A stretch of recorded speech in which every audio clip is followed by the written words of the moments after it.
How to remove the IC using SMD Rework Station. In this video, we're going to remove the IC. So we need to apply some liquid flux or paste. This is a dry paste. If you want to use a quality paste, use a nice liquid flux for removing IC on the motherboard. So to melt the dry paste, we will apply a little heat so it will melt. But if you are using an injectable liquid flux, you don't have to do that because it's in liquid form. See, it is melted now, and next thing to do is you have to apply heat on its pins and not on the body of the chip. If you apply heat on the body, then it will get damaged. So apply heat on its pins. That's how you do it in a very slow motion. Now the IC is removed.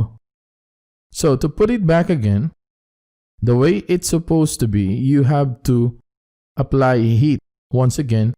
The heat has a timing, and if you are practicing this more often, you will be able to do it perfectly.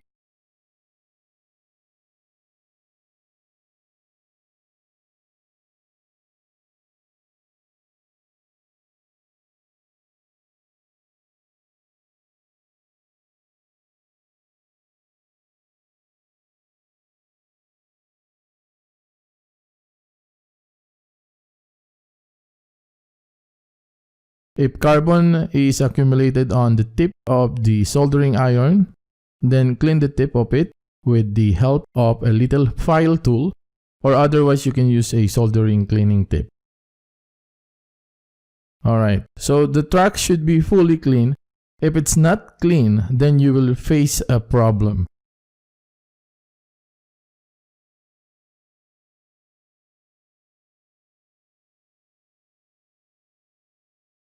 I have adjusted it in pin number 1.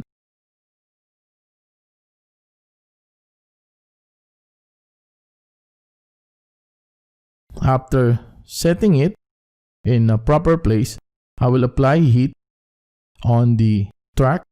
The pin should be aligned properly. After this, we will clean it with the IP thinner. So this is how you will replace the IC.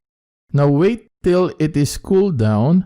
If you use BGA flux also, then it will be good. You saw that I was cleaning the track, so I showed you now how to clean the track. And if it's not proper and it is little up or down, meaning it's not aligned properly, or there is a curve, then we apply the flux one more time or paste and clean it. Alright, so once again, if you use BGA paste for ICs like Amtech BGA paste, then your cleaning will be very good. Here I'm just using a normal soldering paste.